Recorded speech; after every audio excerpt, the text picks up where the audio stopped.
Je pense que c'est une incompréhension et je dirais même une régression parce qu'on a choisi un projet qui ne met pas systématiquement les deux langues ensemble, où la formation ne sera pas la même pour l'ensemble de la population. Seule une partie de celle-ci sera commune.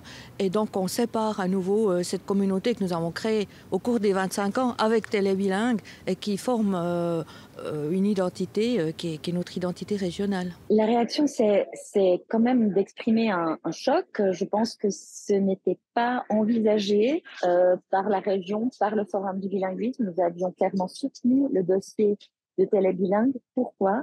Parce que le bilinguisme fait partie de l'ADN de Télébilingue depuis sa création, depuis son lancement, et que nous pensons que c'est un élément vraiment important.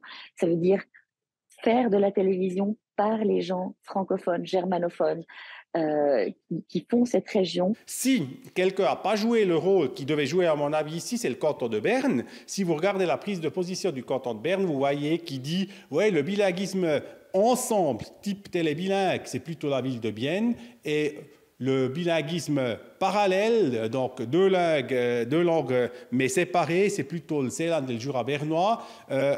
Et puis après, il ne s'est pas positionné. Là, le canton, à mon avis, est assez coupable que ça n'a pas tourné dans le bon sens. Et je ne comprends pas qu'il n'a pas aidé à renforcer la cohésion dans le nord du canton, c'est-à-dire dans la région Bienne, Seeland, Jura bernois. J'aurais eu envie, je vous l'avoue, de rassembler les politiciennes, politiciens de la ville, de la région et du canton et de passer au bureau de M. Rochety, le conseiller fédéral en charge du dossier, pour taper sur la table. Mais ça ne sert à rien dans ce cas-là.